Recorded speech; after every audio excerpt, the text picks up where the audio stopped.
Good evening, everybody. Welcome. It's time for the Snug Wrestling Podcast. I'm Edgar. I am the host, and we're going to be going over Friday Night SmackDown from this week. The WWE is now on the road to Saturday night's main event, man. It's sad times, dude. John Cena's final match is days away. His career is over, and it's December already, fellas. Damn, time is flying by. We just have a few days left with John Cena, and we found out who his final opponent is going to be on this episode of SmackDown. And we're going to be covering all of this and so much more here on this episode. How was everyone's weekend? How are we feeling today, fellas? I'm feeling pretty good. Kind of somber about Cena's last match being, God, 6-ish days away now, man. I mean, I've said this before on the show, but I watched his entire career. I remember watching him the night he debuted. I remember seeing him come out to face Kurt Angle. So that's a little sad knowing that, like, by this time next week, he's done. It's kind of crazy. Other than that, I mean, we're going to get into SmackDown, which to me, I wasn't really high on that much. I feel like SmackDown was really a two-match show. Gunther v. LA Knight and Carmelo Hayes v. Ilja Dragunov. So I feel like you kind of had to weigh through some of the other shit or wane through it just to get to this shit. But at the same time, I didn't hate everything on the show, but I definitely felt like if you missed it live, you weren't missing much. Mm-hmm. Yeah, I am completely with you on that. And when it comes to the show itself, it had its ups, it had its downs. Cena leaving by Saturday is going to be extremely upsetting.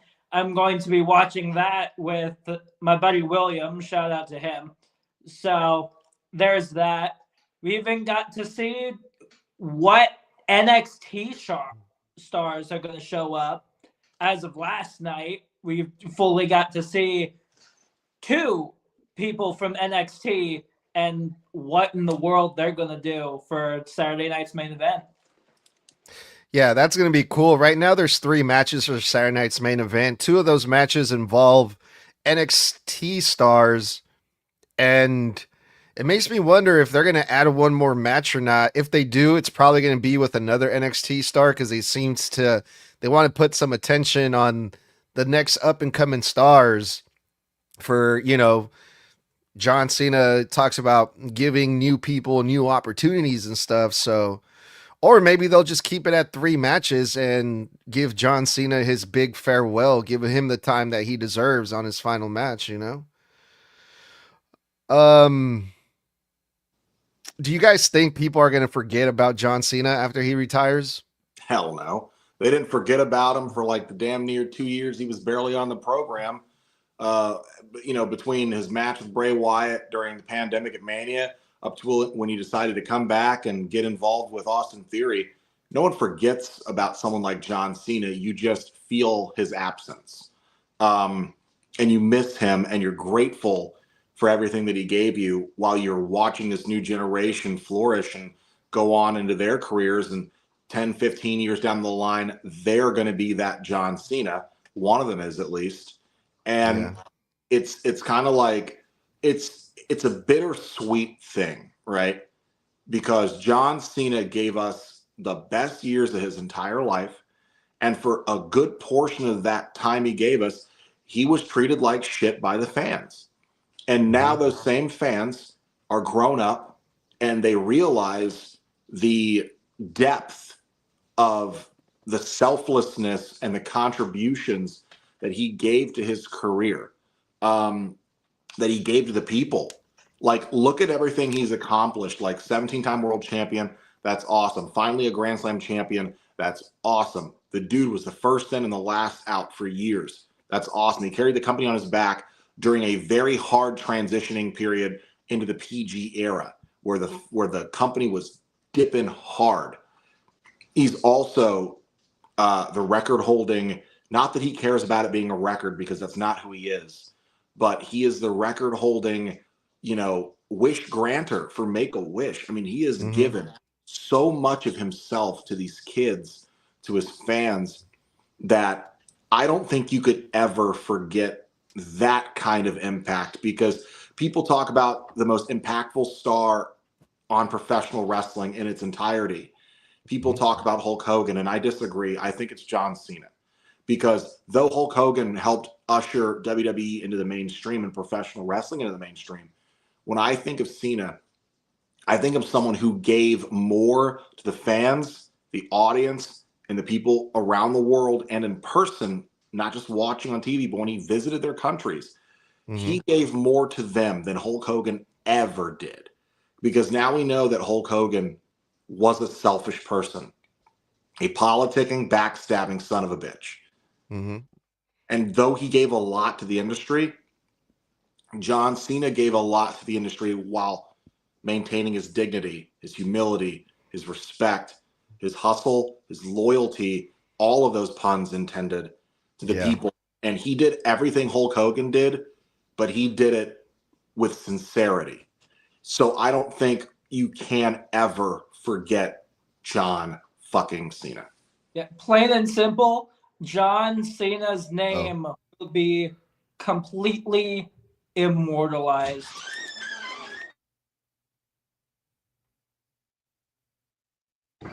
Plain and simple, there are certain names that will not be forgotten ever. There's John Cena, there's Andre the Giant, there's The Undertaker, Stone Cold Steve Austin. These are names that no one is ever going to forget. Plain and for what they did for the industry, what they did for the fans entirely. Those are just names that no one is ever going to forget. And John Cena is absolutely on the top of that list of names that will never be forgotten. No, I agree 1000% with you guys. That's why when I heard him say that, I was like, nah, man, we're not going to forget. We're not going to forget this farewell tour. We're not going to forget one of the biggest heel turns in WWE history next to Hulk Hogan's, Like, we're not going to forget this moment in time in pro wrestling. I'm never going to forget it.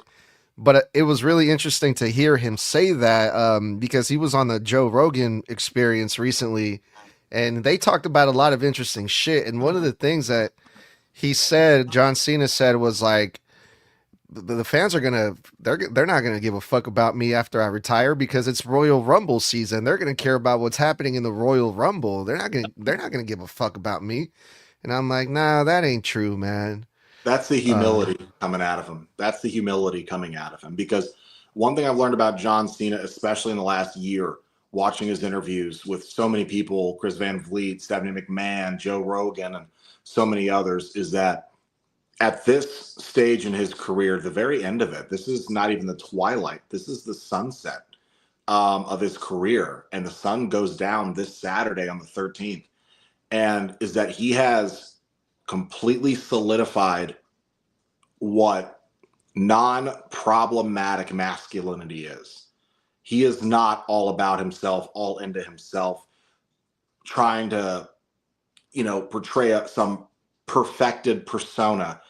He is just, after all this time, all the industry has afforded him, all the opportunities he's been given that he capitalized on, all the things the fans have shared with him, all those moments, he has completely grasped humility, and genuine humility, where he means it. He's not saying that the fans are not going to give a fuck about him. He's saying that the business moves on whether you're here or not, and that the next thing the fans are looking forward to is the Royal Rumble, because time goes on, fans stay fans, and they stay excited. People come and go in the industry, but they leave an impact on the industry. So it's not that they aren't going to give a fuck about him. It's that when he's gone for the first week, they're going to miss him and mourn his career. The week after, they're going to be waiting for Christmas. And the week after that, it's the road to WrestleMania. And now they're excited for what the next 4 months of storytelling is going to bring come April 18th and 19th. So he won't be forgotten. It's just that the next page is being turned. And I think he is giving the fans the ultimate Christmas gift by saying, hey, thank you for 23 years on the main roster, 2 in OVW. So 25 years, a quarter of a century. Thank you for being here with me on this ride. And it's kind of funny that my career spanned 25 years because Christmas is on the 25th. And my present to you is I am going out the way I came in, making sure that you never fucking forget the name John Cena. Which Yeah, is also making me think what in the world they're going to do with AJ Styles next year, since he announced during one of the press conferences that 2026 will be his last year as well. So, what's going to hurt the next 2 years is the fact that we will be losing two of, again, the biggest stars, that being John Cena and AJ Styles. Two men that have absolutely affected each other's careers in the greatest of ways. well, the only thing they should do is feed him to Gunther on his last match. God, Give Gunther the I'm gonna retire every legend gimmick. AJ Styles, you're next, motherfucker. I just can't. I will get into that, but like, all I know is I don't care if Gunther beats John because John's the kind of guy that's going to put Gunther over on the way out anyway. But it better not be by submission because you can't send the fans off by having John Cena give up in his final match. Because that would counteract everything John Cena has ever stood for. Never give up is quite literally his mantra. And Gunther said at the end of this Raw, come Saturday, John, come the 13th, you are going to tap out. You are finally going to give up. And so I know the story they're going to tell in that match is Gunther trying to wear Cena down with submissions. That's very interesting, and I think that if Gunther defeats John, not when Gunther defeats John, it's I think it's going to be by submission because Cena has only tapped 3 times in his entire career, and I think one of them was Jericho, the other one was Benoit, and I think Kurt Angle. In 25 years, that's it. If you add Gunther to that list. Keep in mind, that was all in the beginning of his career before he was like the guy. So Cena's whole career, by the way, there have been many times where the stories have been told during his feuds that he doesn't tap out. Those have been focal points of certain feuds he's been in. And John has maintained that for a long time. It was a huge deal that The Undertaker had never tapped out. And then what happened in a match with Brock Lesnar? Apparently it looked like Taker tapped out, and that was the whole turning point of that story was, did he tap out or didn't he tap out? And then he hits, Brock in the balls. So it's like, would John tap out in his last match? I hope not, but it's a good story to tell because Gunther is kind of a submission machine here. And that's been the entire story of his character since Mania, he tapped out. And the fans were chanting that at him in this match tonight. You tapped out. You tapped out. And so to get even, to right that wrong that he feels is wrong, when he had that match against Jey Uso for the rematch for the World Heavyweight Championship, what did he do? He tapped him out. What did he do to LA Knight? He tapped him out. What's he threatening to do to John Cena? To tap him out. So I think the story going in is, can Gunther make John Cena tap out? So I'm excited for this, but let's get into the show. All right. Drew McIntyre showed up on Friday Night SmackDown despite being suspended still. Drew McIntyre thought that by some miracle his suspension would lift because they won the War Games, but he was stopped by Nick Aldis in the parking lot with security and was like, whoa, Drew, what the hell are you doing here? You're suspended. You need to get out. And Cody Rhodes shows up, sneaks attacks Drew McIntyre in the parking lot. Drew McIntyre drives off. Cody Rhodes goes to the ring, and he cuts a very intense promo demanding Nick Aldis to lift the suspension for Drew McIntyre because Cody Rhodes wants Drew McIntyre after Drew McIntyre attacked Cody in his bus where his kids sleep and his wife, where they're at. So, that you crossed the line, Drew. So Cody wants revenge on Drew McIntyre. That was the opening segment for this episode of Friday Night SmackDown, fellas. Thoughts on this? I mean, it was good. Didn't Cody? It was the show. He attacked him in the parking lot too, didn't he? Like in the car, he tried to get him through the truck while Drew was distracted with Nick. And then he drove off and sped the hell off, and then he stormed off to the ring, right? So, that was good. It was well worked. But for me, I don't know how to say this. I'm not really into this feud because we already saw Drew and Cody feud earlier this year. And then when Drew was supposed to move on to Jacob Fatu, and Fatu had to go out for dental surgery issues, all of a sudden the last thing they could think of was, well, I guess throw Drew back at Cody because we got to do something with Drew and we got to do something with Cody. So then they had their match at, I believe, SummerSlam or WrestlePalooza or whatever the fuck it was.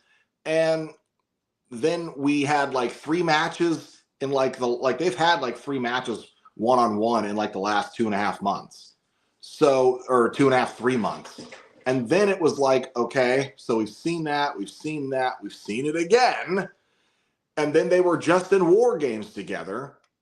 And now we're seeing it again. And I'm just guys, look, the reason long-term feuds Punk versus Drew worked is because they only had 3 matches. And they were spread out towards the end of last year after months of build between Drew and CM Punk going back to the previous year prior to that's fucking War Games when Punk returned. So you had 6 months of shit talking build to Mania. Then the angle at Mania where Punk rips, Drew's legs off the table and then he gets cashed in on. And then Punk's gone. And then you've got Drew shit talking and building the feud himself for another fucking 4 months, 5 months. And then Punk comes back and then they get physical and then they have their trilogy, So for me, that worked because it was spread out over a long time. They keep trying to force Drew and Cody into this blood feud over and over again, even though they keep taking breaks in between. And I'm I'm not into it anymore because I've seen them feud now twice this year with matches on either side. And now, just a week and a half or 2 weeks almost removed from War Games, we're about to see him have another one, probably at Saturday night's main event. I guarantee you that's the match going to be added on Saturday if they add another one. Cody's wrestling Obafemi. Oh, that's right. I completely forgot because he beat Ricky Saints, right? So he's wrestling Obafemi, fine. But then it's okay, well, we're probably going to get Drew versus Cody on the 5th of January. So I'm just now we're starting the year off with a match we've already seen 4, 5, 6 times already this year. It's not exactly compelling to me. You know what I'm saying? At this point, it has lost its luster. And it's not Cody or Drew's fault. It's just because I know Jacob went out, this just feels like they didn't know what to do with Drew and Cody. So they had to throw Drew and Cody together to make up for the fact that Jacob wasn't there to continue his story, getting through Drew to then him getting to Cody himself. And this was the consolation feud. Yeah, the biggest thing here is simple. 2 of the best blood feuds within the last year just so happened to involve Punk and just so happened to also be quite short. That being Punk and Rollins and Punk and McIntyre. Plain and simple. The biggest thing with that is the fact that it was short for both of them. So why bring up Cody and McIntyre again? It honestly makes no sense. It feels like they just went, oh, he's out? Okay, who was one of the last people that Cody feuded with? McIntyre. There you go. Do that shit again.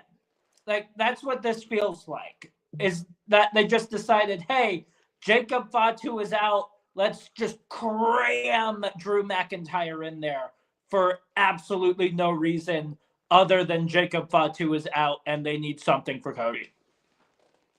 Yeah, I mean, I feel like I can watch Drew and Cody go at it at any time of the day, at whatever time of the year. The only thing that throws me out of this feud is the fact that as much as I love Drew, as much as good as he is, I don't actually believe he's ever going to be able to beat Cody. That's the only thing for me, but all right, moving on. So there's been a lot of debate in the wrestling world when it comes to Damian Priest because he's been wrestling on the non-televised main event shows, right? In the dark matches versus like Kit Wilson and like random people like that. And people are wondering what the hell's going on with Damian Priest? He's fallen off. He went from being world champion to wrestling Kit Wilson in main event, blah, blah, blah. Well, the feud with Aleister Black continues with Damian Priest, and this time Damian Priest has made it official that the Terror Twins are back together. Rhea Ripley is going to be joining Damian Priest next week on Friday Night SmackDown, guys. I mean, it's I mean, let's call it what it is. WWE doesn't know what to do with him outside of the Judgment Day because he originally split from the Judgment Day, and then him and Rhea united the Terror Twins so they could fight the Judgment Day together. Then they moved him over to SmackDown so he could get into the U.S. title feud. That went on for a while leading into Mania, then during Mania, and then all of a sudden he's in a feud with Drew McIntyre. They have their feud, then Drew goes away. Then they don't really know what to do with Drew for a while. Or not Drew, but Damian for a while. And then all of a sudden, it felt like the entire U.S. title scene fell flat because Drew was out. Then Jacob was still feuding, but all of a sudden they fired Braun Strowman. And then it's just like they've done lackluster work with these guys. And the reason what sucks here is Raw has the majority of the main event mainstream talent. We've talked about that before. It feels like SmackDown has been siphoned off of all of their like major big names. So they wound up sending Drew and Damian to SmackDown this year to try to counterbalance some of the lack of star power over on the brand. Hell, John Cena was on the roster for SmackDown majority of this year, and they moved him over to Raw too. Then they took LA Knight off the SmackDown brand and moved him over to Raw too.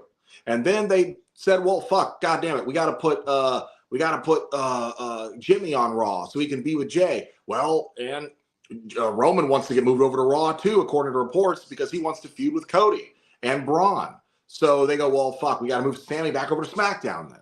And it's just like, because of the way that they've been working the Raw stories where they're taking the biggest stars or they're politicking themselves to be on Raw, SmackDown is suffering from the fact that even though it has very big star potential, that of Damian Priest and Sami Zayn and Drew McIntyre, and they could build Carmelo Hayes into a big star, which it seems like it's working out, and Cody Rhodes, it's like they feel like they don't know what the fuck to do with half of these guys because the people they really want them to feud with are on the other brand. So what do we do with Damian when we don't know what to do? Break glass in case of emergency, Rhea Ripley. Because that'll get shine and fanfare back on a Damian Priest segments because mommy's there. And Aleister Black is a decent heel if you want to. I mean, he's fine. He's a great wrestler. His character work is decent, but the writing for all of this is shit. And they've kind of trapped Damian, what I feel like, in this fucking filler mid-card vortex. And they don't know how to get him out of it. And it's because they took him out of the main title scene where he should have fucking stayed. Because you spent a year building him into a main event talent just to turn him back into a mid-carder. And that's fucking ridiculous. He should be feuding with Cody too. Why does Drew lose the feud that he has with Damian? But Damian stays in the mid-card and they move Drew back in the world title scene twice this year. You know what I'm saying? Does that make sense to you? Because it sure as shit doesn't to me. Damian should If they didn't know what to do when Jacob Fatu 2 went out on injury with his feud with Damian, they should have then put Damian in the main event scene with Cody so he could get a shot at the Undisputed Championship, so he would have some more goddamn variety this year. It's very clear that from time to time, we will still be getting mixed tag team matches. And I honestly would love that.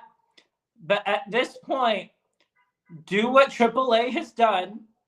Make mixed tag team titles, even though you don't know what to do with like half of your titles already. And have 4 of what could be the biggest mixed tag teams. Let them go at it. You've got Punk and AJ. You've got Rollins and Becky, who have already gone head-to-head already. You've got the Terror Twins. And then you've got Zelina Vega and him. And you got Gargano and his wife. Yeah. So there's 5 there. So at this point, just make mixed tag team titles and let's have some good matches here and there between actual main event level stars who just being involved with mixed tag team matches in general would absolutely bring up that type of thing anyways. I would not want to see that at all. And plus, like, they have mixed tag team titles over in AAA. Like, if they really want to make it a thing, just send a couple of these teams here to Mexico and put that division over. Or bring back the Mixed Match Challenge. God, no. Yeah, we'll see what happens next week on SmackDown when it comes to the Terror Twins. By the way, just not the best name for this tag team, but hey. Let's go on to the first match of the night. Ilja Dragunov was defending his U.S. Championship versus a very liked Carmelo Hayes. People are getting behind Carmelo Hayes, and I knew this match was going to be good. Ilja Dragunov usually has banger matches. Carmelo Hayes is, he's Carmelo Hayes, man. He's, high flying. He's exciting. He's fun to watch, despite what people want to say about him. And I thought it was The Miz that came out to interfere, but it was Tommaso Ciampa cost Carmelo Hayes the match. Ilja Dragunov won. He retained, but he wasn't very happy about the way that he retained. Ilja Dragunov was not happy. But yeah, it was a great showing for Carmelo Hayes, man. It's cool to see the people get behind him and really cheer for him, but it kind of makes me worry a little bit because people were getting behind Karrion Kross, and look what happened with Karrion Kross. People were getting behind Austin Theory. He's off TV for fucking months. And now it's Carmelo Hayes. The people are asking for Carmelo Hayes. So I'd say good on him, but don't cheer too much for him because that usually doesn't end well. What'd you guys think of the match? It's funny because Carmelo, we've talked about this so many times in the channel. Carmelo started off on SmackDown after WrestleMania 40 with the draft with a shit ton of fanfare. His first match, people seem to forget, his first match on SmackDown on the main roster, fully called up, was against Cody fucking Rhodes in the main event of that night. Okay? He had fanfare. And then he had a very, very good and insanely impressive and criminally underrated best of 7 series with Andrade last year, which was awesome. And then they did a fuck all with him. And he had something to do here or there or there or here, but nothing of note. If you ask me, they should have been put a mid-card title on this guy by now. He should have had the U.S. Championship. Hell, he should have been in the U.S. fucking championship conversation at the beginning of this year when they were running it back between Shinsuke, L.A., and Jacob and everybody else, like Damian and everyone else, and Braun Strowman who was chasing it. He should have been involved in that more. He could have won it, and I would have been fine with it. And I like that the crowd's getting behind him now. I don't know if it's because he's from Texas. I don't know if he's from Texas, but they were really, really, really into him in a way that kind of almost felt like hometown energy. But Ilja Dragunov is my fucking guy, man. These matches that he's been having have been insanely good. The majority of them have been vastly, vastly, vastly amazing. But this match tonight was one of the ones where I said it felt like a 2-match show. You could have skipped everything else and just watched this match and the main event. But this one, holy crap, these guys tore the house down. This shit was like indie style fucking love letter type of match. I love these. These guys went hard hitting, back to back, reversal for reversal, move for move, kick out for kick out, to the point where it was getting this is awesome chance and fight forever chance. And then this fight forever chance turned into Carmelo chance. And it's matches like these that are great because they serve to help get people over when they really get to give a showcase of their ability here. And if there's one thing I can say, Ilja definitely did right by Carmelo and made sure Carmelo got a lot of steam in this match. A lot of steam because he's a champion. But he made sure Carmelo doesn't need help looking like $1 million, but Ilja helped him look like a fucking $1 million. And it was a great match. Interference be damned. It'd be nice to have had a clean finish to this. But despite that, I like that they showed that Ilja wasn't happy with the way that he won because Ilja's a fighting champion. He's not a cheater. So I hope that if anything, he'll give Carmelo a rematch. But it kind of makes me wonder if we're going to see Tommaso get involved and maybe Tommaso answer an open challenge and Carmelo is going to then interfere on him. So all in all, perfect match.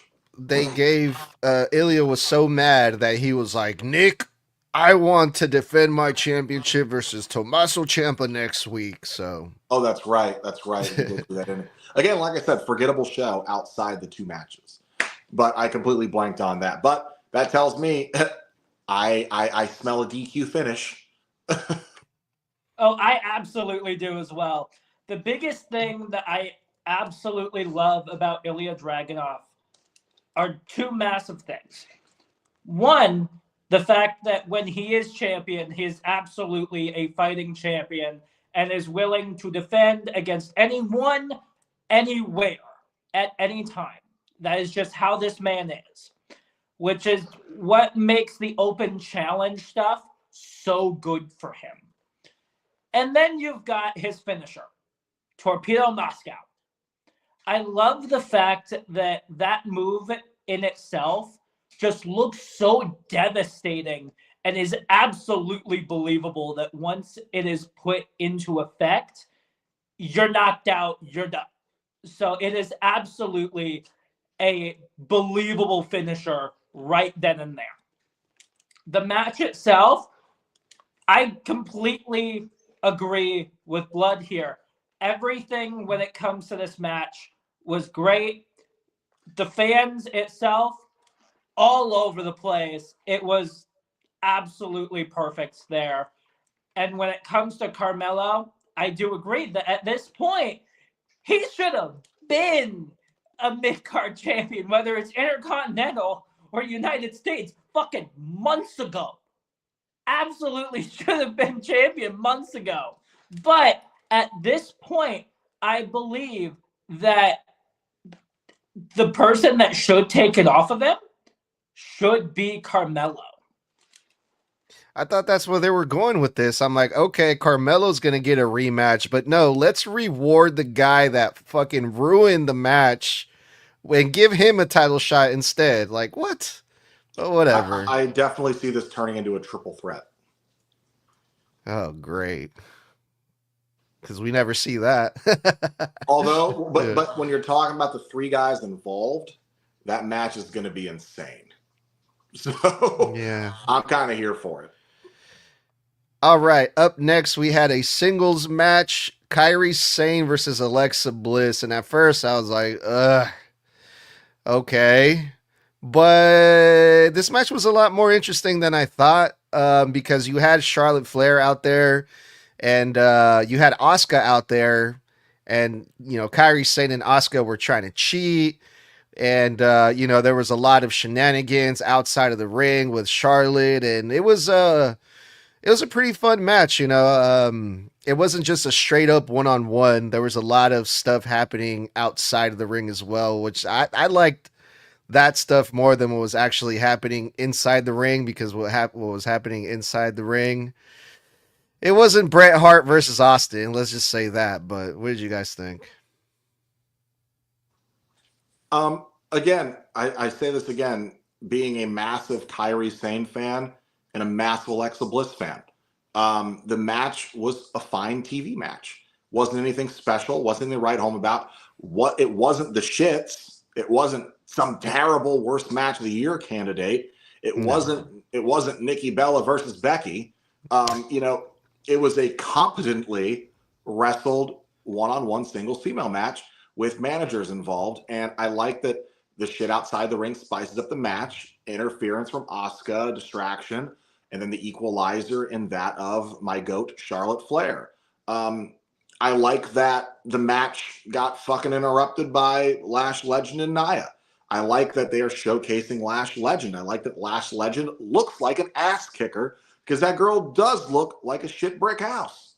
And, I like that Nia is the perfect mentor to pair her with because pairing Nia, who's essentially a veteran in all stretch of the word at this point, is essentially kind of probably with Lash to show her how bigger superstars need to wrestle and work, how to show your presence and how to let the moment simmer with your size, let the camera pick up your ferocity and your intensity and your intimidation factor of being a larger athlete. That's why, like, in the end of Big Show's career with WWE, they always paired him up with giants. They always paired him up with Braun Strowmans and all this to help him understand how to work at that size, because you can't work like the littler guys. Lash Legend is not a small woman. And I like that I saw something that stuck out to me, which was when Kairi was about to get her fucking sternum caved in by Nia Jax, all of a sudden, Asuka ran in and saved her. Asuka saved her, which means Asuka doesn't just use Kairi for fodder.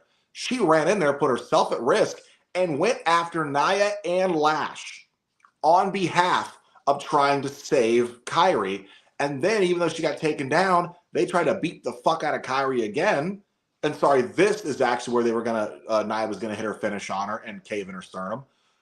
Then Asuka yanks her out of the ring and saves her again, then holds on to her like a mother protecting your child, like her arm around her neck and like patting her on the head and protecting your chest. And I was like, I like that because it's good character work showing that Asuka does care about Kairi, even though she treats her like her dog, like her slave, like she owns her. But in those moments, she put herself at risk, where we have seen other heel teams like that just leave their partner in the ring to get decimated to save their own skin. Grayson Waller and Austin Theory, for perfect example, as of recent. So I liked what they did here, but I also like that the women's tag team division is actually fucking interesting. Oh yeah, there is all of that and more. When it comes to Asuka and Kairi and all of that, honestly, I love it, especially when it comes to Kairi versus Alexa. Yeah, sure, wasn't that great of a match. There's that. It really wasn't. It was great for TV. Everything else, no. But what I absolutely love is the fact that it seems that Alexa is the biggest fighter out of her and Charlotte right now. Because what's happening next week? Alexa Bliss versus Lash Legend. So that match is happening on Friday, and I'm honestly hyped for it because once again, it is a whole David and Goliath story of little person versus massive. So there's that as well. But when it comes to the match itself, there are things that I absolutely loved about it, such as everything that Charlotte did. And then there are things where I'm like, eh. One of them being Julia. Why is Julia getting involved in all of this? That's a different match. Was it? Yeah. You're thinking of Jade Cargill versus Alba Fyre. Oh, that's right. That's what I'm thinking of. So never mind. Screw that last part. But to your point of Lash Legend having a match with Alexa, a lot of people will look at that at a side glance and go, "Oh, it's just Alexa versus Lash Legend." Okay, whatever. No. It's Lash Legend getting a match against a former 5-time women's world champion in Alexa Bliss and a fucking tag champion. This isn't just some match for Lash. Lash Legend probably realizes, oh shit, I'm going up against a future Hall of Famer, because Alexa is a 5-time former women's world champion. Okay, the woman has won Elimination Chamber and WrestleMania and people will say what they will about Alexa, but you can't mock the credentials. This is a very high-profile match for Lash. And to me, when I see that, I think they're investing in her. And that's a good thing. A current, don't want to jinx it, currently a very well thought out NXT call-up so far. What I absolutely love as well is look at where Lash is position-wise with everybody involved in this. Charlotte Flair, Alexa Bliss, Nia Jax, Liv Morgan as well as of last week, Raquel Rodriguez, all of them being title holders, a lot of them being former multi-world champions, especially with Charlotte Flair being involved in this. And in her defense, when it comes to her with Charlotte, I honestly wouldn't mind seeing that match either, because that in itself, especially if she pulls a win on Charlotte Flair, if that ends up happening, that is Lash Legend pulling up with one of the women who has the most amount of women's world title reigns of all time. So if that match happens and if she's able to pull it off, hell yeah. This entire position for her is just skyrocketing her in general at this point. Yeah, that's going to be interesting for sure. All right, Tommy, up next now we're going to talk about Julia, because we saw Jade Cargill, the new WWE Women's Champion, versus Alba Fire. Now, this match was kind of a given. Jade Cargill was not going to lose. And the interesting thing about this was that we saw Chelsea Green out there. So we get to see the Women's United States Champion in the same picture frame as the WWE Women's Champion, which made me wonder, will we be seeing Jade Cargill versus like a Chelsea Green, for example? I think that would be something cool to see.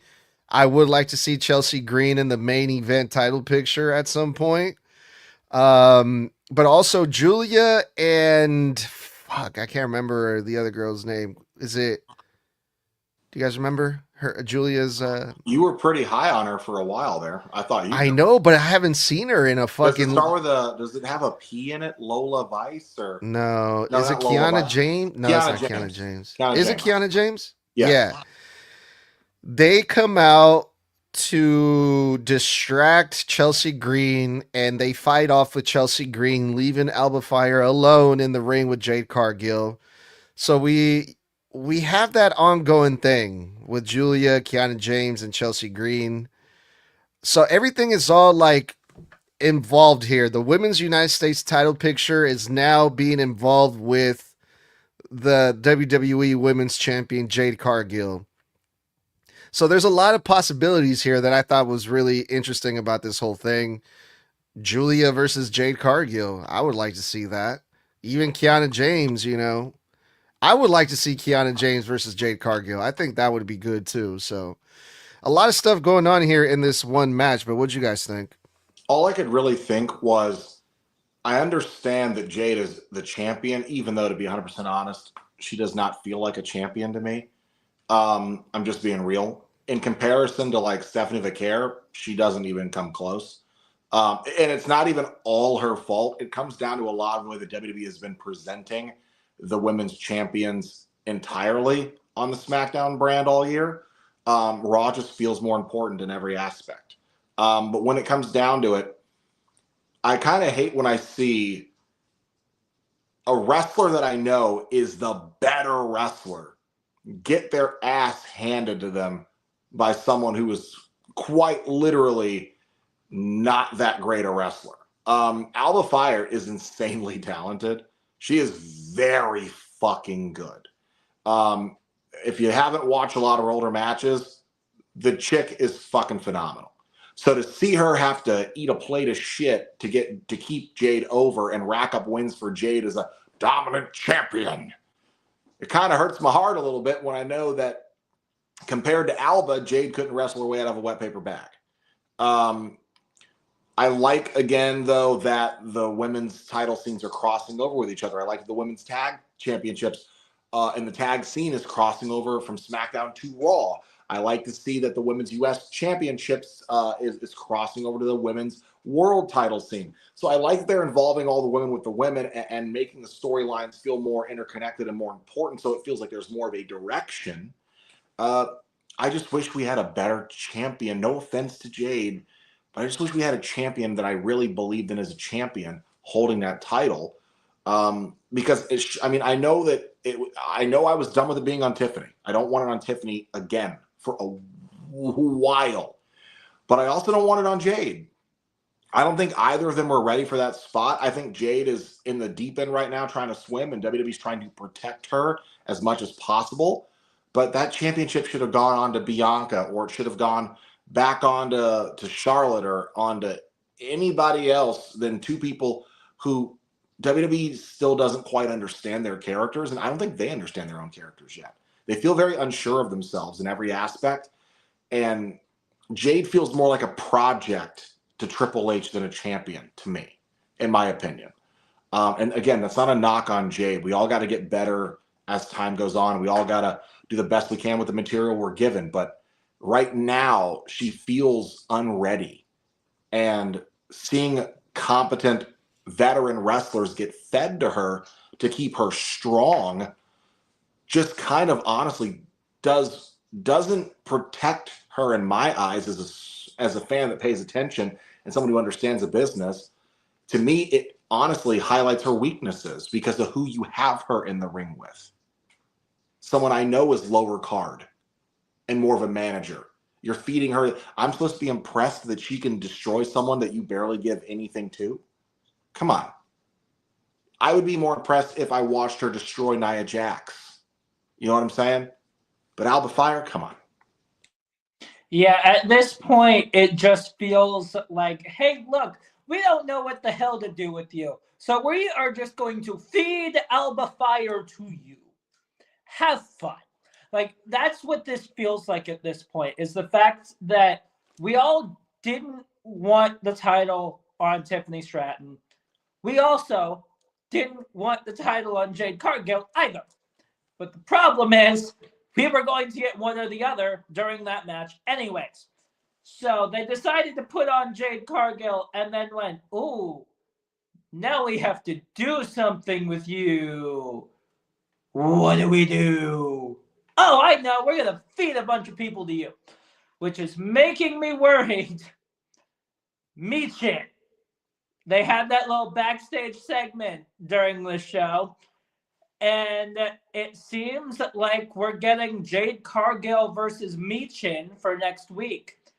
I mean, yes, people forget about Michin, but at the same time, she's just being fed to Jade Cargill. And that's my problem, is the fact that she's just being fed to with absolutely no plan ahead. Oh, there is a plan, Tommy. There is absolutely a plan. The plan is they're fucking holding their breath, just like they did with Lyra Valkyria, waiting for Becky to come back. You know why? Because the biggest story they wanted to tell was putting her versus Becky. And in this instance, they're holding their breath because they want to put Jade versus Bianca. And that's what they're waiting on. So they are biding their time in a holding pattern until Bianca is back on the roster, back on the show, because she's been gone for a fucking while. And that's the real story they want to tell with Jade. But they're trying to build up a reign of terror with her so she's got a better foil in Bianca when Bianca returns. That's what they're doing. But if that's the case, if you're just giving us filler bullshit, you could have waited. I mean, it would have sucked to wait for Tiffany to lose that strap, but I would have much rather waited for Jade to take it off of Tiffany when you already knew Bianca was on her way back. Closer. Not Wasn't waiting Naomi this part of long. that fucking story too? Until they moved her over to Raw and had her win that championship instead. Oh yeah. So it's like between the whole Naomi Bianca Jade story, they fumbled since Elimination Chamber. And they have fumbled it every which way this entire year. Because we could have had Jade versus Bianca. Months ago. Bianca's gonna come back and go to Raw anyway, so I hope not, because from what I'm thinking, the only story they can tell is Bianca comes back, tries to talk sense into Jade, tells her, this isn't you, yada, yada. This is me now. And then Jade attacks the fuck out of Bianca. And then that starts their feud. That's the only way I see into this. But if we were waiting this long for Jade v. Bianca, you could have just held off changing the title until Bianca was closer to coming back, rather than having Jade take it off of Tiffany. Like what? How long ago now? A month and a half? Has it been that? It's been like a month and a half. And it's the end of the year. There's no more PLEs.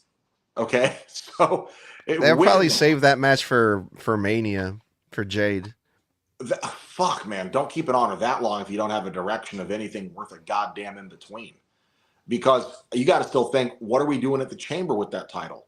What are we doing at the Rumble with that title? What are we doing on the 5th, on the new year with that title? There's nothing going on as, worth a damn the rest of this year for that title. So it's like, how long are you going to make the fans sit with this? Because it'll be the same problem we have with Tiffany. We waited fucking months for anything worth a goddamn to happen.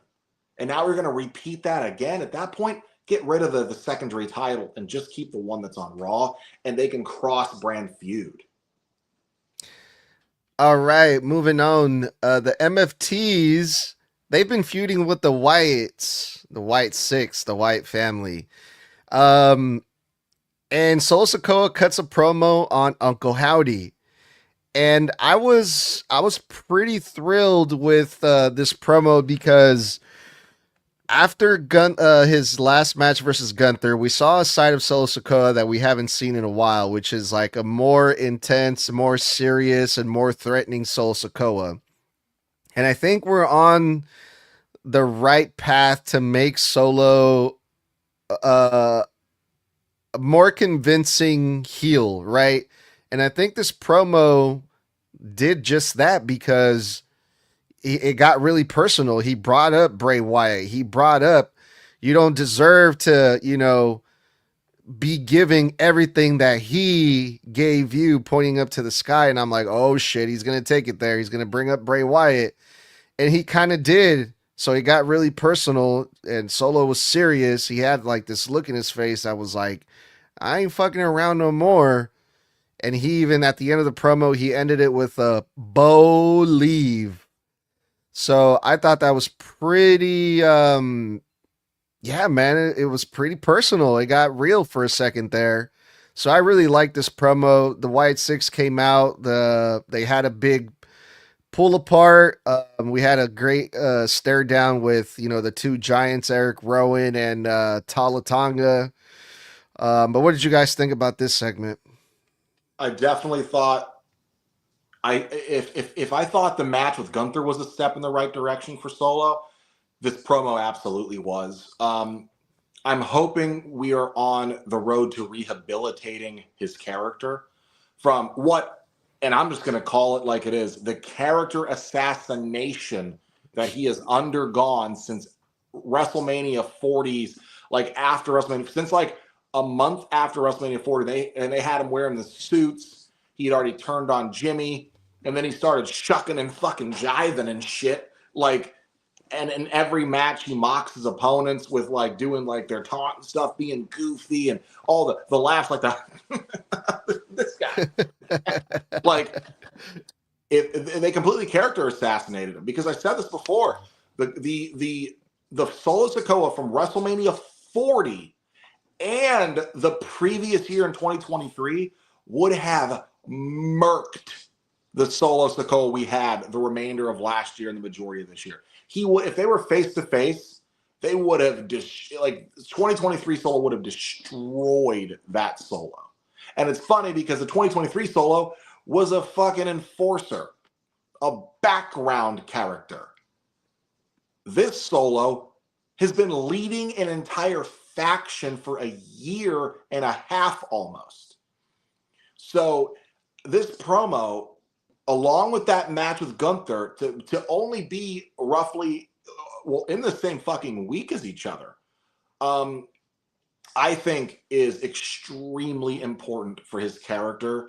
I'm hoping they keep him serious, they keep him threatening, and they do it long enough to where we can forget like the disturbingly stupid beginnings of this arc that he's had, because he could be a top heel on SmackDown. Hell, he's good enough in the ring. He's good enough on the mic. He has the group. He's got the look. He's a fucking Fatu family member.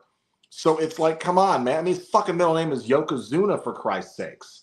So it's like, dude, you could have made this guy a fucking threat from day one of running this group. Day one. And you've wasted a year and a half destroying all the credibility you spent a year building in him, plus his time in NXT. You had him destroy John Cena to the point where John couldn't talk, but somehow this guy couldn't buy a win as a fucking US champion. But I'm supposed to what? Forget in my brain that he murdered John Cena in a match? Samoan spiked his throat closed. I'm supposed to forget that happened, but you put him in a title match and he can't win without help? And he lost every match in between that wasn't a title match? Like, character assassination. I want to know who he pissed off. You don't just do that without a reason. Okay? You don't have John Cena do the job for a guy to waste that goodwill. So this promo was a step in the right direction. Keep this direction going for Solo, and we can build a great star out of him for the fucking main event heel division, because I would love to see him get a crack at Cody again, but as a monster heel, a real fucking threat where Cody is outnumbered 1 to fucking, what is it now, 4 or 5 in that goddamn group? So please, Triple H, SmackDown writers, whoever's in charge, stop destroying the great characters you guys spent so much time building. Is his middle name really Yokozuna? Yep. Yes. I believe his first name is it starts with a J. It's not Joshua. That's one of the twins. But yeah, it's his first name, middle name Yokozuna, last name Fatu. He was named after his uncle Yokozuna.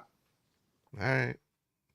So when he said the words, "I will make everyone see that you don't deserve the name Wyatt," I felt every damn person in that audio's asses clench when he said that. Because I heard it. I heard a fuck ton of people hear him say that and just went, "Oh, ouch." So him bringing up Bray like that, that got personal real quick as soon as he brought up Bray and the last name Wyatt. But I do agree that this promo was absolutely phenomenal from him. It's absolutely something that he needed. Beyond a shadow of a doubt, this man needed this promo. But the one match, the one face-off that I would love to see a one-on-one with, Tala Tonga, or Hikuleo, as I will continue to always call this man, because Tala Tonga is a very dumb name. So Hikuleo versus, why the hell am I blanking on his name now? Eric. Yes, against Eric Rowan. I would absolutely love to see those two giants go head to head. That in itself would be a banger of a match right there. And Triple H, if you know what's good for you, book this match, please. We're gonna have to agree to disagree on that one. Eric Yeah, Rowan. no, I don't want Eric to see Rowan is that. Eric Rowan is fantastic, but Tala Tonka, that's like watching a non-deer baby deer legged Great Khali wrestle. I don't need to see uncoordination versus a coordinated veteran in the ring. I don't want to watch Eric Rowan carry Tala Tonga through a match. You know what I'm saying? Yeah. All right, you guys ready for the main event? Sir. The final for the John Cena tournament, the last time is now tournament, LA Knight versus Gunther in a high stakes match, man. Great fucking match, man. I really enjoyed this match a whole lot. Um, as much as I love Gunther, I was pulling for LA Knight, man, because I'm like, man, like LA Knight never wins anything. He never wins. It feels like that, even though he is a former US champion and blah blah blah. But I'm like, damn, like he couldn't get the Rumble done. He couldn't get did he have a world championship match? I think he did at one point. I don't know, but he's always there, LA Knight is always there. He's always so close, but nope. And again, he has beaten Seth this year. Okay. And I was hoping LA Knight was gonna be the John Cena's final opponent, but the reports are true, and it was Gunther. As soon as Gunther hit that, I think it was like a German suplex from the top rope, and LA Knight started selling his neck, and Gunther started working the neck. I was like, oh no, he's fucked. And yep, Gunther did like some type of like crossface on LA Knight, tapped him out. Gunther is John Cena's final opponent, December 13th. Man, this chapped my ass. I've been pulling for LA Knight to be John Cena's final opponent for almost 3 months now on this podcast, along with so many. I even put up a poll on Instagram after Gunther won to see who thought who should have actually won, Gunther or LA Knight, and the poll was over 86% for LA Knight, and the 14 remaining percent at the time was only for Gunther. Like, people wanted LA Knight. What's aggravating is that we had this report 2.5, 3 months ago that they were holding this tournament for John Cena's final match, and that it was rumored that Gunther would be returning in the tournament to win it and go on to face John. The moment that report leaked, a lot of us were just trying to fool ourselves and delude ourselves into thinking, oh no, I mean, this is going to just be one of WWE's red herrings. They planted the story so they could really swerve us at the end and yada, yada, yada. This was one of those times, WWE, where the fans would have probably loved it had you swerved us, had you floated a bullshit story. What's disappointing about this win is that it's quite literally, it was telegraphed 3 months ago. What's disappointing about this win is that every single thing that report said would happen happened. They announced the tournament. They hold the tournament. Gunther returns in the tournament. Gunther wins the tournament. Gunther goes on to face John Cena and probably beat him at Saturday Night's Main Event. That was the report. And so far, everything that was in that report is true. And it sucks. And I love, do not get me wrong, I love Gunther. I'm a huge Gunther fan. I'm also a massive LA Knight fan. And LA Knight needed it more. And I said this on my blood drop episode. You can check that on Apple and Spotify, wherever you get your podcasts, is that Busted Open Radio had said that they thought Gunther needed this win because it would mean more for Gunther. And I thought, are you fucking high? The guy who is the record-holding Intercontinental Champion of 666 days, who has won over 75% of the time he's been in the company, or been champion over 75%, and won over 80%. The guy who's the two-time world champion in just the last physical calendar year. He has been a world heavyweight champion twice. Okay? He needed it more than LA Knight, who could have sorely benefited from beating and retiring John Cena and finishing his story with Cena from 2 years ago and a tournament and the guy who actually retired him. It would have meant so much fucking more. The match itself was insanely fucking good. For those people who say that LA Knight can't wrestle, you're fucking blind. He gave Gunther that work. You see Gunther in that match, drenched in fucking sweat, bruised everywhere, red. He had to work. And it wasn't a German suplex off the top rope. It was a standing German stalled suplex. He landed on the back of his neck. And then the submission that he won with was a cravat, which was surprising to me, but commentary put it over as him trying to put over the STF from John Cena to send a message. To me, I'm gonna die on this hill. Wrong guy won. But what a fucking match to end a show on. What a fucking match to end a tournament on. Because that shit, if you weren't paying attention to LA Knight before, I wouldn't doubt this man again. Whether or not they booked him to win, he fucking showed up tonight. That night. He showed up. He fucking showed up. He's a great wrestler, and he deserves better than they're booking him. Yeah, easiest decision here. This was match of the goddamn night. And we know that that's not saying much because this has been a 2-match night easily. But this match here, match of the goddamn night. There ain't no doubt about that. But I do completely agree. The wrong man won. And I was having a slight little argument with somebody in which one of the first things that I brought up was how many massive matches has this man had that has been just pulled out from under him completely. You've got this entire tournament. You've got, yes, he did win against Seth, although it was due to an injury that happened there. So, well, injury, fake, but still. You've got Money in the Bank that was pulled out from under him. Rumble, which was pulled out from under him. So this man has had so many massive matches put in front of him that he has gotten this damn close.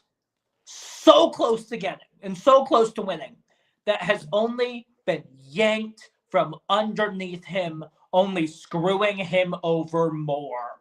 He absolutely deserves so much more than what he was given and what he is being given right now. Hopefully, after this match, people fully look at this man and see how good he actually is in the ring.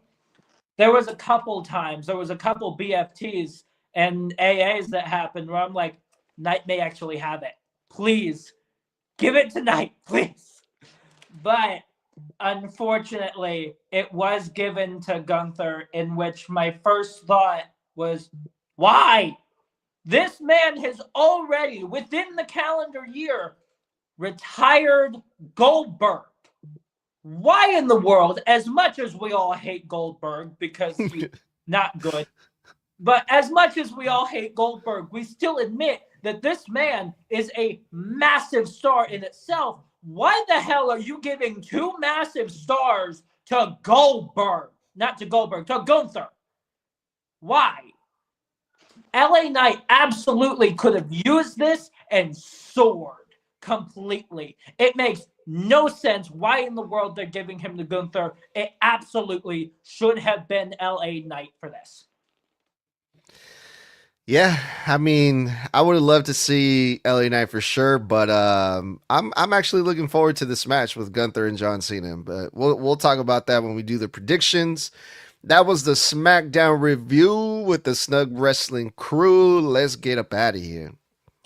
Thank you guys for kicking it with us as always. We appreciate every single one of you for tuning in. And if you love more of our wrestling content, please join us every Monday and Friday after Raw and SmackDown go off the air, respectively, on Apple and Spotify. And for bonus content, check out our channels during those live events for reaction content as well.